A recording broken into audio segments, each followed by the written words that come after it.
is going to be a future centre in the game, and he's only a kid. He's had a bit of play time over there in Australia, come back, and there's a couple of other young ones that come off the bench as well. And yeah, it does look good, but you can rue those moments. One of those games you'll be thinking, well, we should have, we could have, we should have won.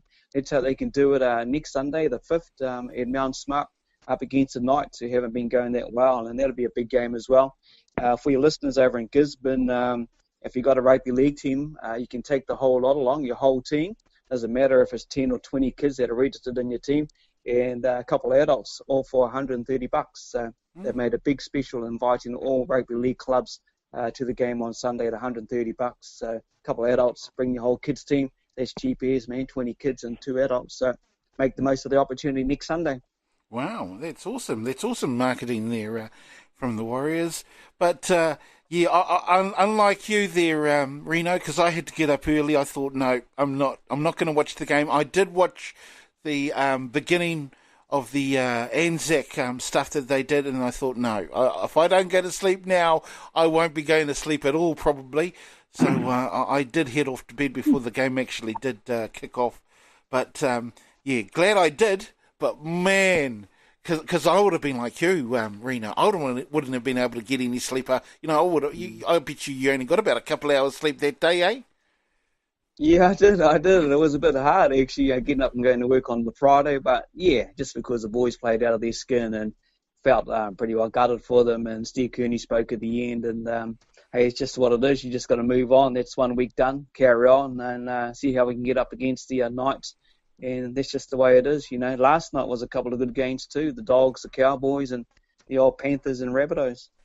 Yeah, well, I dare say they'll lose against the Knights. After such a good performance the other day, they'll lose against the Knights. That's how the Warriors seem to roll, in my opinion, anyway. Cool. Yourself a Warriors fan, Nikki. I just know how it goes. You know how it goes too there, Raa Walker. Well, indeed I do, and I don't know what's worse in the game that was, whether they should have won it with the performance that they gave, or the way Coach Kearney sort of underplayed it in the after-match conference. I think we admire that type of performance, those close losses, you could say, but at the end of it all, a win's a win, and if the boys play like that in every game, I think the fan base would be a lot more tolerable. But I think the next game coming up, they'll probably get a heck of a hiding. So, but it's the Warriors, we love them and hate them, but we still find a way to support them. Well, I think one of the things that have been troubling the Warriors certainly the last 3 or 4 weeks. And JT has pretty much said it on social media, on Facebook. It's been a Game of Thrones for the Warriors, because they've pretty much thrown away a lot of games that they could have easily won. Hey, what do you reckon, JT? I reckon you're spot on, and it's just unfortunate. But if we do look ahead to the Knights. Once again, I think you're probably right there too, Keith. It's kind of a habit. It's almost like a ritual of playing out of the skins, and then turning up to a game that they should win, or at least give a good account of themselves, and they play like mustard. So I'm just a bit fearful for next Sunday when they play the Knights.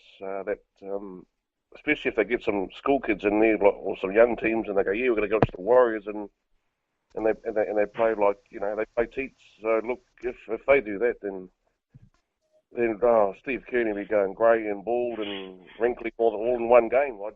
He's got some momentum there to build on. Yes, they lost, but it was just good for them to turn up and give a solid performance, probably the best performance I've seen from a Warriors side on time. Yes, and one of the key things too, Reno, was the fact that there were a lot of their senior players missing. And they had a lot of new starters in there, didn't they? And it just is quite promising. What do you reckon about that, Reno? Yeah, it is promising when you got young talent coming on through. Look at the halves here with the young fella. Look, you got no Blake Green there, Roger out as well, Solomona, compassionate leave. There's a couple of experienced players in amongst that. Then you put Hiku into the back there, and he plays good from fullback. He's played a fullback for Manly in his career as well, and he's not a bad fullback. And he had the young kid Herbert come into the centre starting, and man, he just showed everything as a young kid. They do have the talent in the background, but hey, it's only the first game these young ones are played. There's a long season to go, and we've got to see what they're going to be like. Longevity is the key to this. Young ones, when they get that inspiration to put on that Warriors jersey and play the NRL big time for the first time ever. And I'm guessing that young kid Herbert's most playing against some of his idols in the game. He most would have got Cam Smith to autograph his jersey. So it's like that type of scenario. These young kids will play out of their skin to think. You could be tackling one of your idols, your heroes of the game, because they've been playing for so long, and these kids are just growing up in the game. And the inspiration will be there to drive them, but the key is their consistency, whether we'll get this every time, and see what happens, and obviously what the coaching staff will do with these young kids. Will they put them back into reserves or not? That's the problem there. There's a lot of issues in it. I just hope we can keep them, or otherwise they're going to decide. Look at Clockstead, went over to the Raiders. Mate, he's playing outstanding over there. The Warriors just didn't give him a chance. And I just hope we get to keep these key players. I don't think they're actually full 80-minute players, even though this young kid Herbert played 80. Got a long way to go forward. I'm quite optimistic, bro. But agreed. Yeah. I don't really know whether we've got what we're going to get out of them in the end going forward. I don't know if they're full 80-minute. Okay, let's quickly talk because I think you want to, Reno, the penalty in the end. What do you reckon of it, bro? It doesn't matter. It really doesn't matter. The result stands as it is. We could sit here till we're blue and argue the points as I have on social media. Steve Kearney didn't even want to answer the media as such. So, hey, it stands as it stands. We could sit and go all day about it. But the result stands. The Storm win, and we just got to move on. They just got to pick their heads up, carry on. Doesn't matter what I say. I could say it was 50-50. I could say it was wrong. Chicken is a idiot, but it doesn't matter. What do you reckon, Raa? Well, as Reen said, Keith, a foregone conclusion. I mean, there's still a lot of debate about that decision, about that call, but it is what it is, and it stands. Me, personally, I hope that the Knights don't put the Warriors to the sword this coming weekend, and I'm going to play the faith card. Yourself being a poker fan, the faith card is higher than the ace card, so I'm going to play the faith card, and hope that the boys do come through with a victory. Any victory, I'll take it, as long as it's a win on paper and at the end of the game. Well, JT took the win. It was an ugly win for the Storm, but they still won at the end of the day, didn't they, JT? Yeah, look, it's been the story of our season so far. We played very well against Brisbane and Canberra in the first two rounds. Not too bad against Penrith, and then struggled to get wins against the lowly Bulldogs and the Cowboys, and then it just played all right against the Roosters and patches. But look, if I'm going to give an honest assessment on my side, I don't think we're nearly as good as the results suggest. We've only played sort of one. The Roosters and the Raiders for 1 win, 1 loss. But look, we're far from where we need to be, and we just need to pick up and just get those starts right. Because you can't go into a game and play hopeless for 20, 30, 40 minutes and expect to try and get a win every time. It's just not going to happen, and we're lucky to get away with that one. And I just want to touch on that penalty. Look, it's a grey area in rugby league. Those 50-50 calls. That could have been a penalty, or that could have been it's just one of those things. I watched the game again. There's a couple earlier on where Chechen blew what they call crowding penalties and to play the ball. Knox got pinged quite early for the Storm for pretty much exactly the same offence. So, look, it's just they need to tidy up that ruck area totally. It's the idea of trying to get a quick play the ball is to maintain momentum for your side if you're the attacker, and obviously to try to slow it down if you're defending. So, look, I understand the passion behind the Warriors fans' comments and all the rest of that, but, it is what it is. It's happened, and get ready for the Knights. Yes, absolutely. And on that, we're just going to go to a quick break. We'll be back with more Full Time right after this.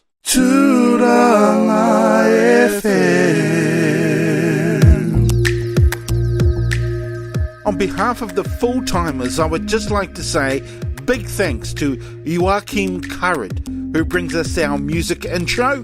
Check him out on joachimcurrid.com. He's also on YouTube, Twitter, SoundCloud, Bandcamp, Spotify, Instagram, and follow him on Facebook. Another big thanks goes out to Silent Partner, who brings us our outro. Check out their music on YouTube. And also thanks must go to the Polish Ambassador for the backing music for this promo.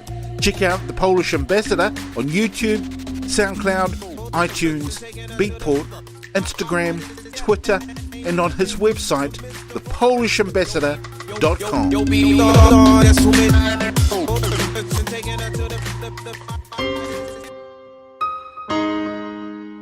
You're listening to a podcast produced by Tūrangi FM, #1 iwi radio station in Aotearoa.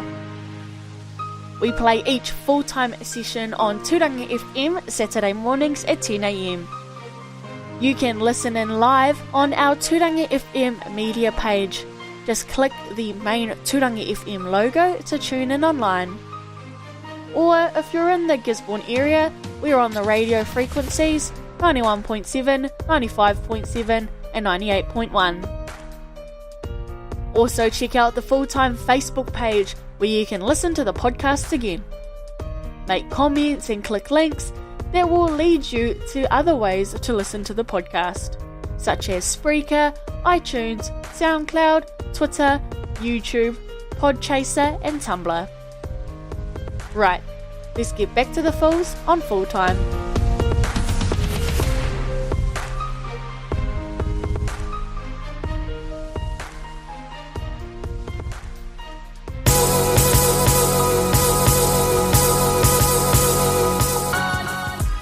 Back into our second session here on Full-Time.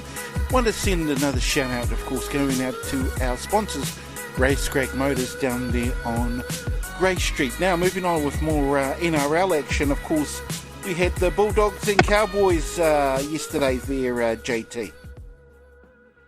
Yeah, sort of a tough one to pick. Both these sides are struggling. The Cowboys coming off a pretty good win last week against the Warriors, and the Bulldogs still patchy, but look, the Bulldogs took the win, and the poor old Cowboys just couldn't buy a trick. They got the lead and then went right off the ball, and the Bulldogs went bang, bang, bang, and, you know, bit into the Cowboys' backsides, I guess you could say, and quite a convincing win in the end, 24 points to 12. Young Lachlan Lewis continues to be pretty dominant at 5'8". Kieran Holland and young Tyree, Lawrence Smith, young fella Remus on the wing for the Doggies. And the big Jamal Edges looking like Jaden Ockenbaugh on the wing for the Bulldogs with the big dreadlocks flying. He'd be a hit up in Ruatoria, that fella, I'm guessing. True. What about you, Reno? What's your take on that game? Yeah, it's the Doggies, man. Just don't know when they're going to turn up, but they bloody did last night. And Corey Harawira-Naera had another good game as well. So, yeah, no, good result. I actually thought the Cowboys, after their win over the Warriors last Saturday, would have kept on that momentum. And, the Dogs played not too bad. Some real physical, hard running through the line tries, and a good result for all Doggy fans. Must have been a really good game, the Rabbitohs and the Panthers then, JT? Yeah, it was, Keith. The Panthers are a side that on paper should be doing a lot better than what they are. They had home again last night on a Friday. They had some turmoil during the week with their general manager, Gus Gould, the great man, no, standing down from the club. But once again, they just get to a certain point on the field and they've got no idea, no answer. And they had their fair share of possession and actually could have won that game. But, the Rabbitohs just hung on too good, 22 points to 18. And the Panthers, they, like I said, just one of the sides at the start of you thinking, yeah, they'll be top four or thereabouts for sure. But they just... Fired. Yeah. What did you reckon of that game there, Reno? Yeah, it could have gone either way. I don't know what's going on with the old Penny Panthers. Not playing too well at the moment, but the Rabs, and I suppose everyone's talking about the big run, and it's all over the social media as well. The big brawl there in the game, and just one of those things where nearly every bloody person on the field ran in and got into it. Brings back the good old memories. But we could talk about that. But it was like, geez, I haven't seen this type of stuff for a long time. But, that's just part of the game. And the old Bunnies, just after Easter weekend, get another win, 22-18. What about the Titans, West Tigers, which is on later on today there, JT? Yeah, another tough one. The Tigers got absolutely